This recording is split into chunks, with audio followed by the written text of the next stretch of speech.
Welcome back to our Fisherman's Trail series. If you haven't seen part 1 yet, pause this and go watch it first. It will make the stage even better.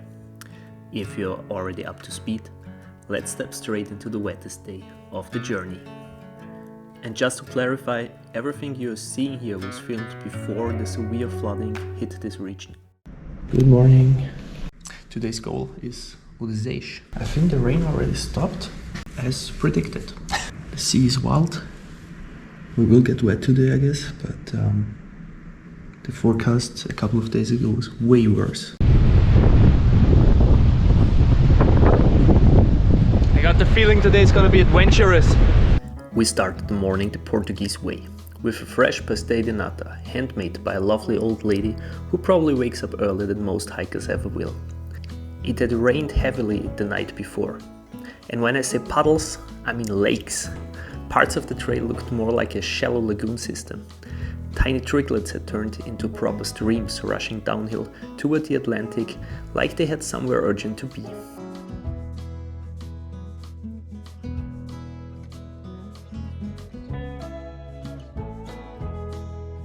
On this coast, the weather changes its mind fast. A few innocent raindrops turned into a proper shower within minutes. We were soaked completely. There we go. It keeps getting worse. Fuck it.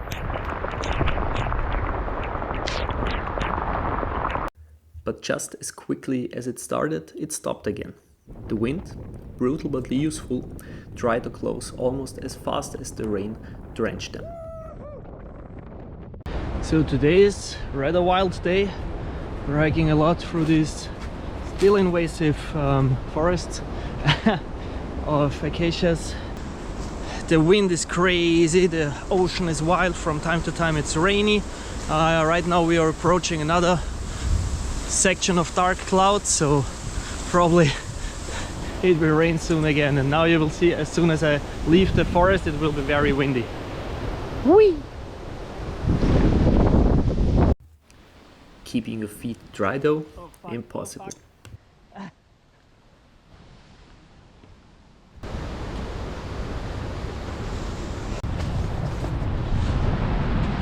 Wow!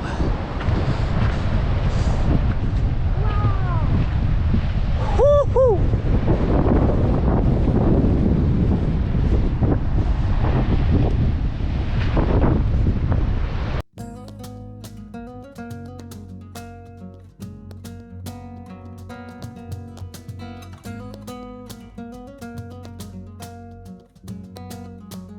The reward? The coastline in full dramatic mode. Waterfalls appearing out of nowhere. The kind you only see on days like this.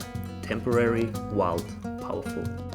So this is the flower of an eucalyptus tree, and you're right, they are from Australia.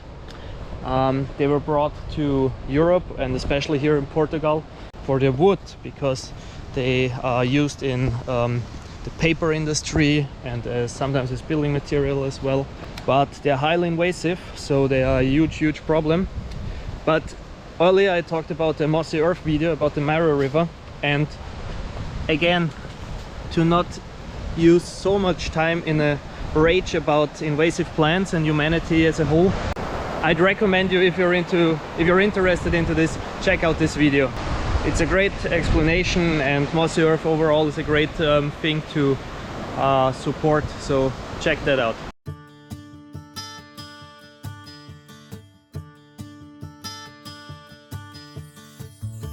And then the sun. Sunlit golden light, strong winds, waves crashing below us. Probably one of the most scenic stages of the entire Fisherman's Trail.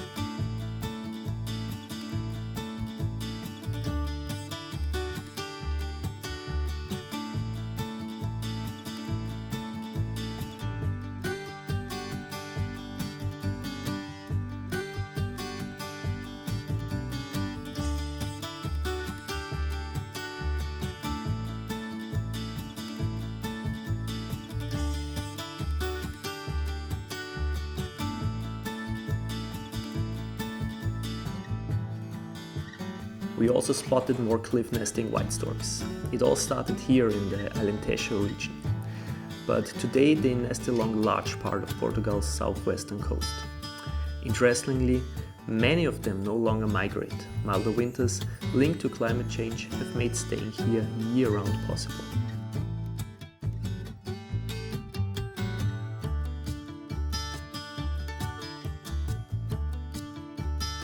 Eventually we reached one of the most photographed spots on the trail, the river mouth of the Seix River. From here the path turns inland, through lush forests and wetlands, before arriving in Seix.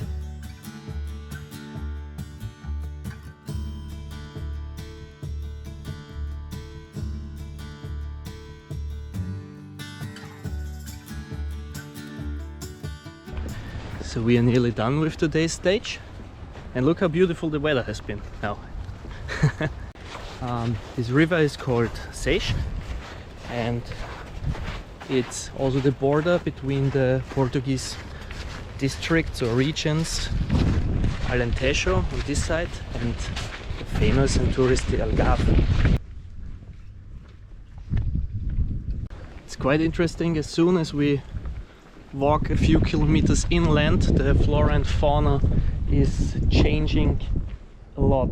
We saw the first cork oaks on the trail, Quercus suba, and just now we saw a couple of blue jays, which are ridiculously cute birds.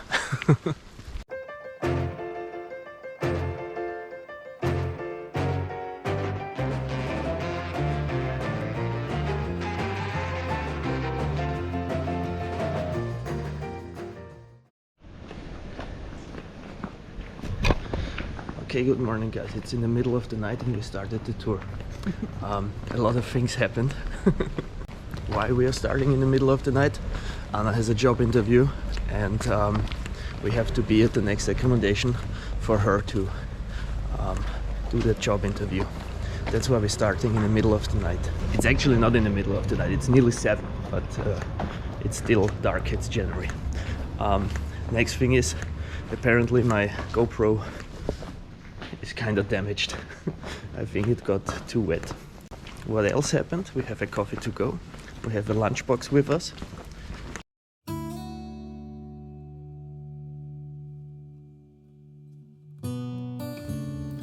There's something special about getting up before the sun when you're hiking.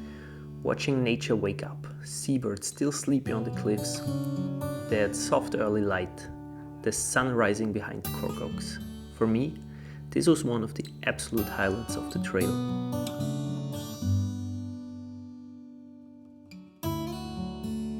And of course we found a solid breakfast spot.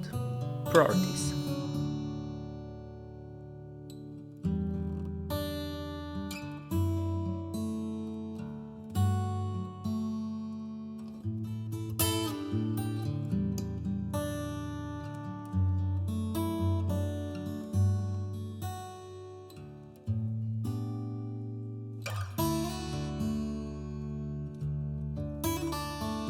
What you're seeing now isn't the official route. It's a steep shortcut that saved us about 2 kilometers. I wouldn't recommend it in the rain. It's slippery even when dry, but that morning it felt like the right move.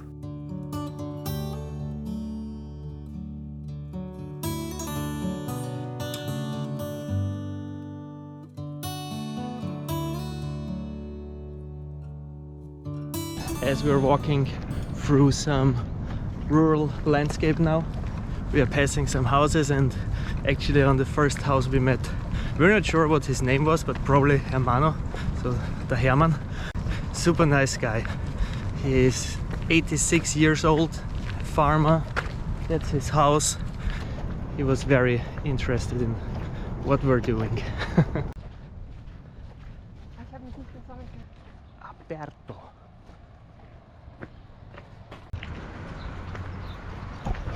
So Rogil has quite a lot of infrastructures, probably since Sines, maybe the biggest town. A lot of supermarkets, I see a pharmacy, everything you need. A little coffee break. We are nearly in Algesur. It's only 12. We hope we find a restaurant that serves like a lunch menu or something. That would be pretty cool. It's really warm, and this part that like kind of after leaving the coast, I don't want really to say boring, but yeah, I mean it's this rural area. Boring is maybe also the wrong word, but it's nothing compared to the beautiful landscape that you have on the coast with the cliffs and all that stuff. But it's more if you want to like relax and turn your head off for a little bit, then I think this is the right part for it.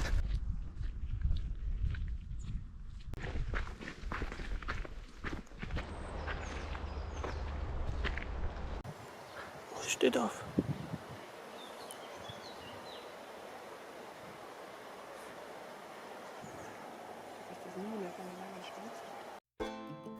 We reached Algesur just after lunchtime. Stocked up on food for the next stage. There's no shop in Arifana.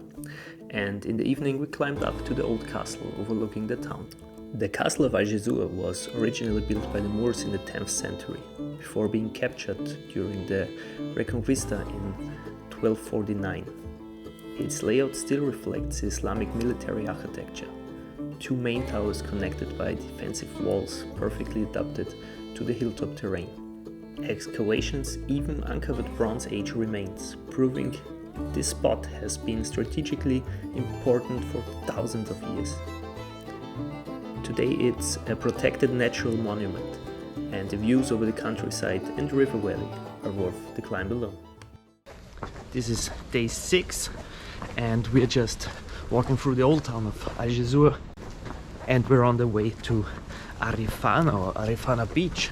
So let's go. I hope the weather stays dry because it looks a bit like rain, and it's pretty cold as well.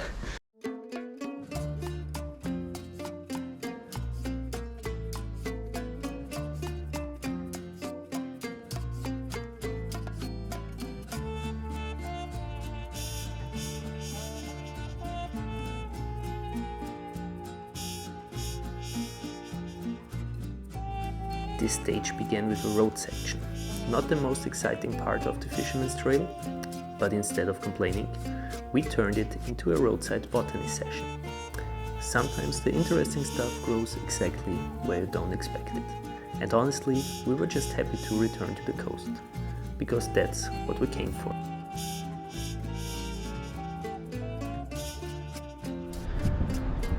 So we reached the mouth the Algesur River. Beautiful. Slowly, it seems like a high tide is approaching.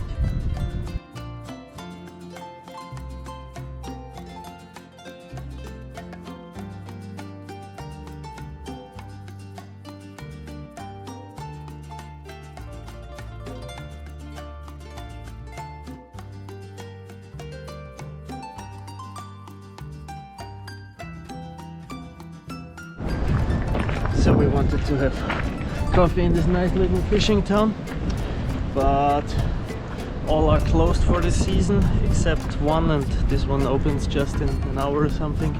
We continue, and it's only 8 more kilometers until Arifana.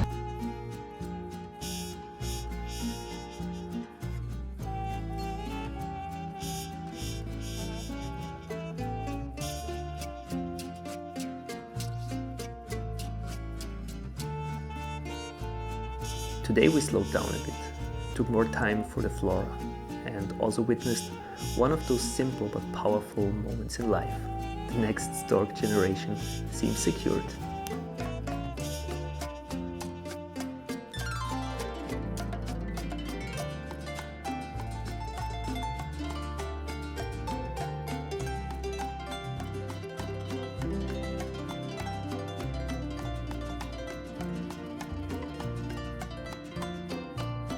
After a long day on the trail, we rewarded ourselves with something equally powerful, a refreshing jump in the hostel pool Not exactly wild Atlantic energy, but we'll take it. Good morning from Arifana. It's still sunny, but that will probably change soon. We're expecting a rainy day. We had coffee, we didn't have breakfast. So maybe if you're hiking this trail on your own, keep in mind Arifana does not have a mini market or anything else. I think Arifana is the only town on the trail that is like this. We planned everything pretty well, like until yesterday evening, but somehow we didn't think about breakfast. Did we? Well, we thought there was a small cafe on the way. Yeah, exactly, but there isn't. And there is another hostel that offers hikers breakfast, but it's closed until February. So yeah, probably no food for the first 10-15 kilometers. Anyway, let's go to Carapateira.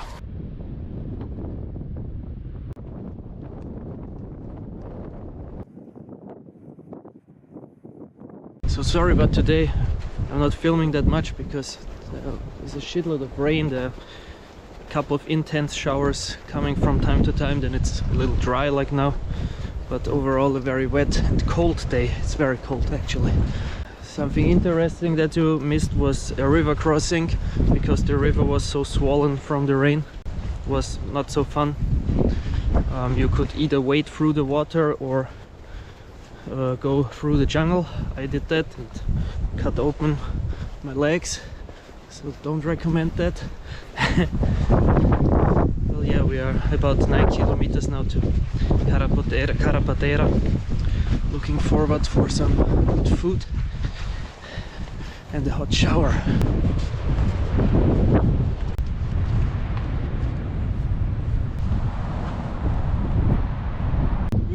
Der riecht nach was. Nicht mal Umami. Ja, nach Nuss. Was ist das? Mist, das mag ich.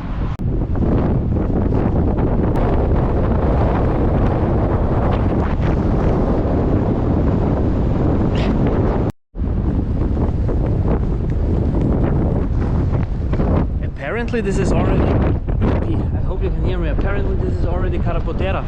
That was faster than I actually expected it to be. Look at this amazing beach and the dunes that kind of try to swallow the land.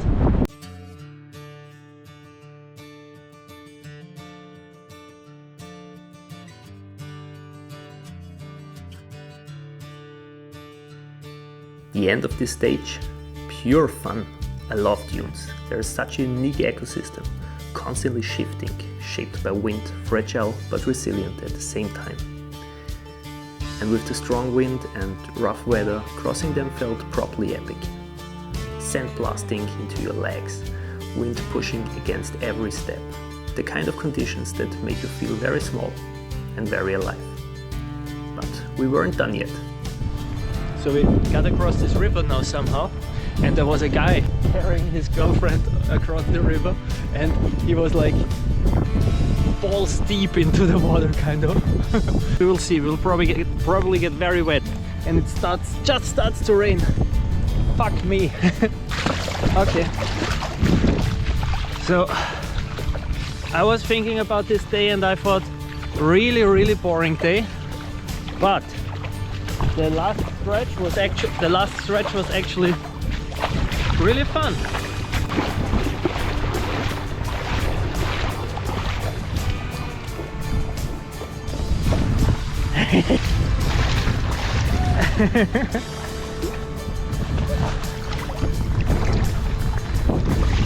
So Anna found a way. Success! There we go. Oh fuck. Yeah.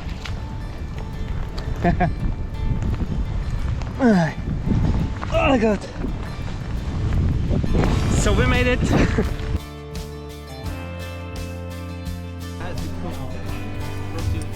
After this hell of a stretch, we absolutely deserved a cold beer and a proper lunch.